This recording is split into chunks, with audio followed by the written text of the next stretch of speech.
चले जी next exercise की तरफ चलते हैं। हमारी करने पे हमें ब्रेक पे जाना है। ठीक, सेकंड हमारा ये बैक पोर्शन आर्म्स का, ठीक है, इसके लिए एक्सरसाइज कर रहे हैं। यूं पीछे लेके जाइएगा, हेड पे नहीं मारना आपने, ठीक है, कोशिश कीजिएगा हेड पे ना लगे। यूं यूं,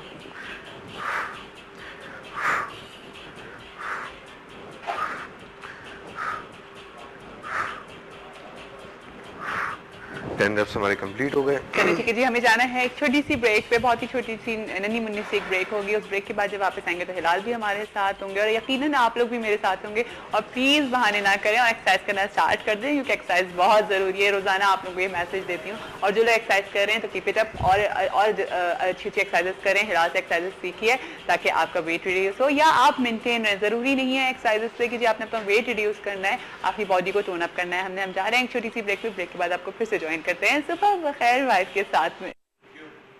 जी वेलकम बैक। दफा फिर आप सबको खुशामदीद करती हूँ सुबह बखैर वाइफ के साथ में। यकीनन आप सबकी सुबह बहुत अच्छी, बहुत खूबसूरत जा रही होगी। इस वक्त हमारे साथ एक कॉलर भी है, देखते हैं कौन है जी। अस्सलाम वालेकुम। हेलो सलामकुम। अस्सलाम वालेकुम, क्या हाल है? सुबह बखैर फरजाना, सुबह बखैर। सुबह बखैर, कैसी हैं आप? ठीक ठाक, अल्लाह का शुक्र है, आप सुनाएं? ठीक है, मैं बिल्कुल ठीक ठाक हूँ, आप कैसी हैं बताइए? ठीक ठाक, शुक्र अल्लाह का। बस और क्या, ठीक है। आपका प्रोग्राम बहुत अच्छा। अब हमारे आ रही है तस्वीर, लेकिन ऊपर ना नो सिग्नल लिखा हुआ। नो सिग्नल लिखा हुआ आ रहा है। अच्छा, ये बताइए कि आप क्या करती हैं? बजटिंग करके अपनी ग्रोसरी शॉपिंग करती हैं, घर रोजमर्रा की जो खरीदारी होती है, या फिर आप अपनी मर्जी से कर लेती हैं या किसी के मशवरे से करती हैं? मैं तो अपनी मर्जी से कर लेती हूँ, क्योंकि हम घर में 3 अफराद है सिर्फ। अच्छा। मियाँ मेरे मसरूफ है, वो टीचर है। जो कुछ लेके आना होता मैंने अपने बजट से ही करके ना इनको कपड़े ला के, शॉपिंग या कोई चीज ला के फिर बताती हूँ कहाँ से आए हैं। मैंने कहा अपनी बचत की है, वहाँ से। अरे वाह, जबरदस्त। बचत से बड़े बहुत सारे काम हो जाते हैं ना। हो जाते हैं अगर इंसान करे ना। अच्छा है, अगर डेली का आपको 200 भी मिलता ना, आप वो 200 डेली का खर्च तो नहीं हो सकता ना। जी हाँ, जी हाँ, बिल्कुल। कोई इधर से किया, इधर से महीने बाद तो कपड़ा ना अच्छे से अच्छा ले लेती हूँ। मैं तो अपनी बचत से ही हर चीज पूरी करती हूँ, क्योंकि ज़ाहिर एक टीचर है, उसकी तनख्वाह तो पूरी होगी ना। हाँ हाँ, बिल्कुल बिल्कुल। तो उसी बजट में बिजली का बिल जो सारा कुछ 4-5 हजार तो बिजली का बिल आ जाता है। जी हाँ, तो इसीलिए फिर उसी बचत में लेकिन उसमें भी आप बचत कर लेती हूँ। एक महीने अपने ले लेती हूँ, दूसरे महीने बच्ची को ले देती हूँ। सही बात है, क्या जबरदस्त जी। तो बचत कर लेती हैं यानी क्या? बिल्कुल हो जाती है आसानी से। मैं तो इनको कहती हूँ कि मुझे आप 300-400 रुपया डेली का देना, तो मैं तो पता नहीं कितना जोड़ के रख। सही बात है जी, जबरदस्त। अच्छा है, आने जाने वाले भी हैं, सारा कुछ हर चीज अच्छे तरीके से पूरी कर लेती हैं। हाँ, कभी आप लोग भी मियाँ चन्नू आके लाइव कर लेना, कभी घूमे फिरे निकले। जरूर। अच्छा, हाजिर है, मोस्ट वेलकम। जरूर आऊंगी मैं मियाँ चन्नू। मुझे बताइए मियाँ चन्नू की क्या चीज सबसे ज्यादा मशहूर है? मियाँ चन्नू की बर्फी खुशिया की बहुत ज्यादा मशहूर है पूरे पाकिस्तान और बाहर के मुल्कों में। बर्फी? हाँ, कितनी मजेदार। मुझे एड्रेस दे दो, मैं तो आपको वैसे ही भेज दूंगी। चलिए जी, जरूर। हमारे कंट्रोल रूम से आप हमारा एड्रेस ले लें, फिर हम बर्फी खाएंगे मियाँ चन्नू की। हाँ, बहुत ज्यादा मशहूर है बाहर के मुल्कों में, यहाँ में इसकी ये ज्यादा मशहूर है। बाकी और चीजें भी हैं, लेकिन इधर इन्होंने एक ताजमहल दीवाने खास बनाया हुआ है मियाँ चन्नू के करीब ही, चीचा वतनी। वो बिल्कुल जो मुंबई का ताजमहल है ना, उसी की शेप में, बहुत अच्छा। वो भी देखने वाला। वो आपका ना 2-3 महीने मुकम्मल हुआ है। अच्छा अच्छा, सही। तो सही है, फिर हम मियाँ चन्नू आएंगे इंशाल्लाह लाइव शो करने, ठीक है? करें, मोस्ट वेलकम, मेरा घर आ जाए। अच्छा, ये बताएं कि आप एक्सरसाइज करती हैं? हाँ, मैं सुबह 4 बजे जाती हूँ। मैंने आपने कल बताया था, आपने कल बताया। पाँव में वो दर्द, लेकिन मैं छोड़ती हूँ, सिर्फ मैं वो वॉक ही करके आती हूँ। हाँ, यहाँ से जाती हूँ और लाने पर मेरा का स्टेशन के करीब है ना। अच्छा अच्छा, फाटक क्रॉस किया और शहर का चक्कर लगाया और वापस। चले, सही है। मुझसे ये वगैरह नहीं काम होता नीचे उठना, क्योंकि मेरे 2 ऑपरेशन हुए हैं, तो इसलिए ना मुझसे ये काम नहीं होता कि नीचे उठ के बैठ के चक्कर लगाना। ठीक है, थैंक यू सो मच जी, आपकी कॉल आई, बहुत बहुत शुक्रिया आपका, और बहुत अच्छा लगा कि जी आपसे बात हुई। अच्छा, अभी हमें यहाँ पे एक लेनी है छोटी सी ब्रेक। हम ब्रेक के बाद आपको फिर से ज्वाइन करते हैं, हमारे साथ ही रहिएगा सुबह बखैर वाइब के साथ में। जी वेलकम बैक। दफ़ा फिर आप सबको खुशामदीद करती हूँ सुबह बखैर वाइब के साथ में। और सब एक बड़ी ही अफसोसनाक खबर मैं आप लोगों के साथ शेयर करने जा रही हूँ, और वो यही है कि बुलंद इकबाल साहब, जो कि हमारे प्रोड्यूसर, हमारे जीएम, वाइब चैनल के जीएम, जनरल मैनेजर जो हैं, आप सब उनको बहुत अच्छी तरीके से उनसे वाकिफ़ हैं। बुलंद इकबाल साहब की वालदा मोहतरमा जो है वो इस वक्त इंतकाल कर गई हैं और बहुत ही अफसोस है हम लोगों को इस बात पे। और मैं आप सब लोगों से आज के दिन ये गुजारिश करूँगी कि आप लोग उनको अपनी दुआओं में उनको अपनी दुआ में याद रखिएगा कि अल्लाह ताला उनको जन्नतुल फिरदौस में जगह अता फरमाए। और बस मुझे उम्मीद है कि जब आप लोग जुमे की नमाज अदा करेंगे तो उनको अपनी दुआओं में याद रखेंगे। हिलाल इतनी अफसोसनाक खबर से एकदम से पता चली है कि वाकई इसीलिए फ़ौरन ब्रेक भी ली। और अभी वो परसों ही बुलंद साहब मुझे बता रहे थे कि उनकी तबीयत ख़राब है और एडमिट हुई हैं। बिल्कुल, चलिए आप एक्सरसाइज कंटिन्यू करें क्योंकि शो मस्ट गो ऑन, हमें शो को भी इतना स्टार्ट रखना है। लेकिन वाकई बस इस वक्त अजीब सी एक फीलिंग्स हैं क्योंकि ज़ाहिर है कितने अच्छे इंसान की वालदा का इंतकाल हुआ है। तो मैं आप सब लोगों से रिक्वेस्ट करूँगी कि आप लोग उनको अपनी दुआओं में याद रखिएगा। चलें जी, ग्लास सेट लगाते हैं। इस पोजीशन में हाथों को रखना है, ऊपर ले जाएं, थोड़ा सा हार्ड करें, वापस नीचे।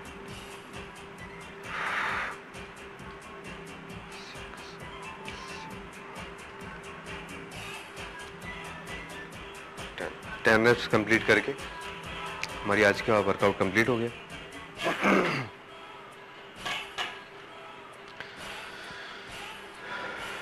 आज का हमारा वर्कआउट कंप्लीट हो गया है। जितने भी पार्ट्स हमने करने थे पूरे वीक में किए, आज रिकैप किए हैं। फाइनली मंडे से इंशाल्लाह ताला डाइट प्लान हमारा चेंज होगा। ठीक है, डाइट प्लान एक कॉमन डाइट प्लान होता है, वो आपको बता दिया। ठीक है, आप डाइट प्लान देंगे इन लोगों जी, को? मंडे से इंशाल्लाह ताला कॉमन डाइट प्लान होता है, वो दे दिया जाएगा। कॉमन डाइट प्लान मतलब? कॉमन मतलब हर आम आदमी उसको वो कर सकता है, यूज़ कर सकता है। अच्छा अच्छा। लेकिन इन 2 दिनों में इन्होंने क्या करना है, सैटरडे और संडे? सैटरडे संडे आप लोग मुझे मेल कीजिएगा, अपने डाइट प्लान ले लीजिएगा। क्योंकि अगर सेपरेट चाह रहे हैं, सेपरेट ज़्यादा इफेक्ट पड़ता है उसमें। एक वो होती है ना चीज़, एक चीज़ सबके लिए होती है, एक चीज़ होती है जो मखसूस आप ही के लिए होती है, वो चीज़ फिर आपको मिल जाएगी। बिल्कुल, तो मेल करके फिर इंशाल्लाह ताला डाइट प्लान ले लीजिएगा। ठीक है। लेकिन सैटरडे को उन्होंने छुट्टी तो नहीं करनी, एक्सरसाइज करते रहना है या? एक्सरसाइज करते रहें, हल्की फुल्की एक्सरसाइज करें, एक्सरसाइज करते रहें। चलें ठीक है जी, अब थैंक यू सो मच हिलाल। इंशाल्लाह आपसे मंडे वाले दिन मुलाकात होगी इंशाल्लाह ताला। ठीक है जी। तो जी मंडे वाले दिन तो हमारी हिलाल से मुलाकात होगी, लेकिन मेरी तो आप लोगों से कल भी मुलाकात होगी और अभी मेरी आप लोगों से मुलाकात जारी है। अभी हम जाएंगे एक ब्रेक पे और ब्रेक के बाद जब वापस आएंगे तो डॉक्टर आबिद हुसैन मिर्ज़ा साहब हमारे साथ मौजूद होंगे और हम आज बात करें जी इमरजेंसी केसेस के ऊपर। बच्चों के साथ ही अक्सर हो जाता है, इमरजेंसी हो जाती है और पेरेंट्स ज़ाहिर है बच्चों की वजह से इतने ज़्यादा परेशान होते हैं तो वो फ़ौरन हम इमरजेंसी की तरफ ही रुख करते हैं। तो उसको हम डिस्कस करेंगे। लेकिन अगर आपको कोई भी चीज़ डॉक्टर साहब से डिस्कस करनी है तो आप ज़रूर कॉल करिएगा हमारे शो के ऊपर। साथ साथ मैं एक दफ़ा फिर से बता देती हूँ आप लोगों को एक बड़ी अफसोसनाक खबर कि वाइब चैनल के जो जनरल मैनेजर बुलंद इकबाल साहब, हमारे शो के प्रोड्यूसर बुलंद इकबाल साहब की वालदा मोहतरमा का इंतकाल हो गया है। तो मेरी आप सबसे गुजारिश है कि उनको अपनी दुआओं में याद रखिएगा कि अल्लाह ताला उनको जन्नतुल फिरदौस में जगह अता फरमाए। हम जा रहे हैं एक ब्रेक पे, ब्रेक के बाद आपको फिर से ज्वाइन करते हैं सुबह बखैर वाइफ के साथ। तो फिर आप सबको खुश आमदीद करती हूँ सुबह बखैर वाइफ के साथ में। यकीनन आप सबकी सुबह बहुत अच्छी जा रही होगी। इस वक्त हमारे साथ जी मौजूद हैं डॉक्टर आबिद हुसैन मिर्ज़ा साहब। आज हम जिस टॉपिक को डिस्कस करने जा रहे हैं वो ये है कि जी इमरजेंसी को डिस्कस करने जा रहे हैं डॉक्टर साहब। जी हाँ, अस्सलाम वालेकुम, कैसे हैं आप? वालेकुम सलाम जी। ठीक ठाक हैं? बड़ी अफसोसनाक खबर अभी सुबह हम लोग को जी हाँ पता चली है। बिल्कुल। देखिए मरना तो देखिए सब नहीं है, हाँ। लेकिन जब बात ऐसी शख्सियत है जैसे माशाल्लाह जीएम साहब हैं जी। और वालदा, देखिए इनकी तरक्की में वालदेन का बड़ा हाथ होता बिल्कुल, है। बिल्कुल। इस हवाले से हमने देखा है कि एक अहम शख्सियत की परवरिश जो है किसी अहम शख्सियत नहीं की होगी। तो वालदा की उनकी डेथ हुई, हम सब जो है सुगवार हैं और हम सबकी दुआ है कि अल्लाह उन्हें जन्नत फिरदौस में जगह दे। जी हाँ बिल्कुल। अच्छा डॉक्टर साहब, हम आज डिस्कस कर रहे हैं इमरजेंसी को। जी। किस तरह की इमरजेंसी को डिस्कस करने जा रहे हैं, जरा थोड़ा सा बताएंगे प्लीज? जी जी बिल्कुल। देखिए इमरजेंसी का मतलब ये होता है कि कॉल है, अचानक। पहले कॉल ले लेती हूँ जी। अस्सलाम वालेकुम। Hello hello. अच्छा जी, लाइन ड्रॉप हो गई है जी डॉक्टर साहब। जी हाँ, इमरजेंसी का देखिए मतलब ये होता है कि अचानक सडनली डेवलपमेंट, कोई भी चीज़ अचानक आ जाएगी वो हमारी इमरजेंसी कहलाती है। लेकिन जब ये बच्चों में आ जाती है इमरजेंसी तो एक अजीब पैनिक क्रिएट हो जाता है। पैनिक हो जाता है और सबसे बड़ी बात ये पैनिक इसलिए भी हो जाता है, मेरा खुद पर्सनल एक्सपीरियंस है कि बच्चे जो हैं वो अब उनका तो नहीं पता ना, उनको रात के 3 बजे भी कुछ भी हो सकता है, 10 बजे भी हो सकता है, किसी भी टाइम पे हो सकता है। अब डॉक्टर्स जो आपके फैमिली फिजिशियंस हैं या जिनको आप शुरू से बच्चों को दिखा रहे हैं तो फिर उनके अपॉइंटमेंट्स का बड़ा मसला होता है। बिल्कुल। फिर आप इमरजेंसी का ही रुख करते हैं। बिल्कुल। और अब आजकल की इमरजेंसीज भी आपको पता है कि कितनी खतरनाक होती हैं। बिल्कुल। आप किसी पे ट्रस्ट भी नहीं कर सकते। बिल्कुल। तो इसलिए हमने इस टॉपिक को डिस्कस करने जा रहे हैं। बहुत ही देखिए सेंसिटिव टॉपिक है ये। अगर हम छोटी छोटी टिप्स इसकी ले लेते हैं तो मैं समझता हूँ कि हम बड़ी परेशानी से बच सकते हैं। हम इन चीज़ों में हमें थोड़ा सा ये पता होना चाहिए कि इमरजेंसी क्या है, हम किन को इंक्लूड कर रहे हैं इमरजेंसी में। सिर्फ अगर बच्चा बहुत रो रहा है तो ये कोई खास इमरजेंसी नहीं है। हम यही देखेंगे कि किस टाइप का रोना बच्चे का जो वो इमरजेंसी में आता है और किस टाइप का रोना यानी किस इमरजेंसी वक्त में हमें इमरजेंसी का रुख करना चाहिए, हमें या, ये देखना है। हम ये देखना है बिल्कुल। तो हमें ये देखना है कि देखिए कोई भी चीज़ सडनली डेवलप हो, अगर उसके साथ दो चार चीज़ें मुश्किलात पैदा कर रही हैं।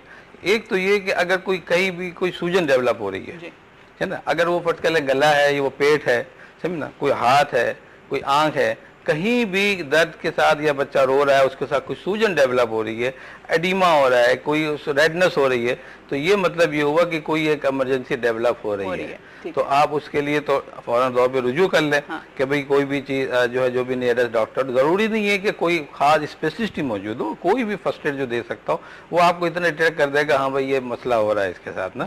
तो ये बात है। अगर दूसरी चीज़ों में हम ये देख लेते हैं कि फर्स्ट के लिए हाई फीवर है, हम क्या करते हैं कि हम अवॉइड कर देते हैं, यानी हल्का सा टेम्परेचर चल रहा है, कहते हैं कोई बात नहीं है, खांसी हो रही है उससे कोई बात नहीं है, समझना, कहीं दर्द वर्द हुआ पेट में, हमने कोई बात नहीं। रात को जब ये बच्चा सो जाता है उस वक्त ये चीज़ें साइलेंट, जब हम साइलेंट पीरियड जो होता है, ये बीमारियां डेवलप होती हैं। अच्छा। हाँ, इसलिए कि मूवमेंट नहीं हो रही होती, सिर्फ ग्रोथ की, सिर्फ ग्रोथ जो होती है वो जर्म्स की हो रही होती है। तो ये वजह है कि आप देखिए ज्यादातर बच्चों की जो कंप्लेन आती है वो रात में आती है। अब यूजुअली आप देखें, आपको पता है कि अब रात को जो हुआ वो बच्चा सो रहा है, अचानक उन्होंने देखा बच्चा हाथ पैर मुड़े हुए, अचानक आंखें हुई हुई, माँ ने उठा कि ये क्या हो गया, अब वो भागी लेके कि ये सब कुछ क्या हुआ। आप ये देखें कि ये अचानक तो डेवलप नहीं हुई है ये चीज़, कभी भी अचानक कोई फिट ऐसा नहीं आता कि जो टेम्परेचर की वजह से होगी, जो फिट्स आएगा वो पहले भी आया होगा। ठीक है। अगर कोई टेम्परेचर नहीं है, कोई वोमिटिंग नहीं है, कोई डायरिया नहीं है, कोई बीमारी के तहत नहीं आ रहा बाकायदा, तो वो पहले भी डेवलप होता है। फर्स्ट टाइम इनिशियली जो था ऐसा नहीं होता कि अचानक इमरजेंसी आ जाती है। डॉक्टर साहब, इसका मतलब ये कि जरासीम जो है, जर्म्स जो है, वो हमारी बॉडी में पहले से कहीं ना कहीं एग्जिस्ट करते थे। बिल्कुल सही कह रहे हैं वजह से वो एकदम से वो चीज प्रॉब्लम में आ गई। देखिए ये अजीब सिस्टम है ये बॉडी का कि जितने भी जर्म्स हैं मोस्टली हमारे जिस्म में होते हैं, मिलियंस हमारे यहाँ होते हैं, नाक से लेके बॉडी तक पूरे बॉडी में छाए हुए होते हैं। ये डॉर्मेंट कंडीशन में होते हैं, यानी ये ख्वाबदीदा होते हैं, यानी इनएक्टिव होते हैं ये। जब हम कोई ऐसा कांटेक्ट में लाते हैं ना, बाहर से कोई एनवायरनमेंट मिल जाती है, मौसम चेंज हो गया है, कोई सोर थ्रोट हो गया है, या कोई हमने देखा बाहर का कोई और जरासीम एंटेरिक आ गया, हमने ग़िज़ा के साथ खाया, तो वो जाके उसको एक्टिवेट कर देता है। अच्छा। समझे, ये एक्टिवेशन जो है ये बीमारियां डेवलप करती है। अच्छा, लेकिन बड़ों में और बच्चों के जर्म्स में डिफरेंस होता है या ये फिर वही ग्रो करते चले जाते हैं बड़ों के अंदर? बच्चों की बीमारियां अलग होती हैं, छोटों की बीमारियां अलग होती हैं। इस हवाले से मैं बहुत एक अहम बात बता दूं कि देखिए टाइफाइड है अमूमन आपने क्या देखा, मैंने खुद देखा है कि 1 साल की उम्र में कह दिया साहब टाइफाइड हो रहा है। ये देखिए 18 महीने इसकी डेडलाइन दी हुई है। अच्छा। जी 18 महीने पे जो है ना हम इसकी वैक्सीन लगाते हैं। इसका मतलब ये होगा कि 18 महीने से पहले बच्चों को एंटेरिक नहीं होता। इसकी वजह ये होती है कि कुछ पायर पेशी से खास किस्म के लिम्फ नोड होते हैं, वो बॉडी के अंदर डेवलप भी 18 माह की उम्र के बाद होते हैं। तो इस तरह ये देखिए डिफरेंट हो गया, टाइफाइड बड़ों में हो गया, बच्चों का अलग हो गया। इससे ना स्कूल गोइंग डिजीज हो जाती हैं, इस तरह से इन्फेंट डिजीज हो जाती हैं जो बड़ों में होती हैं, जो बच्चों में नहीं होती, या बच्चों में जो होती है बड़ों में नहीं होती। अलग अलग क्राइटेरिया है इनका। यूजुअली जो फिट्स होते हैं, जो झटके हम जिनको हम कहते हैं बीमारियां, ये यूजुअली बच्चों में पाए जाते हैं, अमूमन बड़ों में नहीं होते। बड़ों में ये होगा कोई ट्रामेटिक इंजरीज हो गई है ना, तो बहुत ही कम चांस होता है कि बड़ों में होती हो, बच्चों में ज्यादा होती है। तो डिफरेंशिएट हो जाता है ये अलग अलग। बात को डिफरेंशिएट करें कि कौन सी बीमारियों में हमें इमरजेंसी का रुख करना चाहिए और कौन सी बीमारियों में नहीं करना चाहिए, मेरा सवाल वही है। बिल्कुल यही है। देखिए हम इनको दो तरह में लेते हैं, एक जो छोटे बच्चे जो इन्फेंट्स में आ जाते हैं और एक स्कूल गोइंग हो जाते हैं। देखिए इन्फेंट जो होते हैं वो कुछ बोलते तो नहीं, हमें अंदाजा करना है। अगर कंटिन्यूअस बच्चा को क्राई कर रहा है, यानी एक बात ये बता दूं कि मुसलसल बच्चा रो रहा है और उसके साथ पेट फूल रहा है, गर्दन मूव कर रहा है, यानी ये कुदरती सिस्टम है कि जो रिस्पेक्टिव एरिया होगा, इफेक्टिव होगा, वो हल्का सा मूवमेंट में आ जाएगा। बच्चा उस तरफ इंक्लाइन कर जाएगा, उस तरफ बच्चा जो टर्न हो जाएगा। समय ना पेट होगा तो ऐसे कर लेगा, होगा तो इससे होगा, कान होगा तो हम उसको डिटेक्ट करते हैं। फिर वो माँ से पूछ लेते हैं हल्का सा कि अगर वो कान की कोई तकलीफ ज्यादा है तो बच्चे माँ को बताए कि हाँ इसको नजला जुकाम चल रहा था कुछ दिन से, हमने इग्नोर किया। पेट का मुतालिक बताएगी वो कि हाँ इनको डायरिया हो रहा था, इसको वॉमिटिंग हो रही थी, तो हम उसको रिस्पेक्ट कर लेते हैं। कोई भी बीमारी जिसमें मुसलसल बच्चा रो रहा हो और सूजन के साथ हो वो इमरजेंसी है। अच्छा। खाली से बच्चे का रोना इमरजेंसी नहीं है। ठीक है ना, बहुत सी कंडीशन में आपको बताइए ना, बड़ी शरारती पे रो रहे होते हैं, तो हमें उनको डिफरेंशिएट करना चाहिए। स्कूल गोइंग बच्चे जो है वो बता देते हैं कि वो अगर रोते हैं तो पता मुझे यहाँ दर्द हो रहा है, मुझे इधर हो रहा है, तो इस तरह से हम डिफरेंशिएट कर लेते हैं। हम अभी जाके ये बताएंगे कि सर्जिकल और नॉन सर्जिकल इमरजेंसी क्या है। ठीक है ना। अगर एक बच्चा पेट में दर्द बता रहा है और खास हिस्सों में बता रहा है, हम राइट साइड पे हम देखते हैं मैक बर्निंग पॉइंट होता है, उसमें अगर दर्द हो रहा है खास,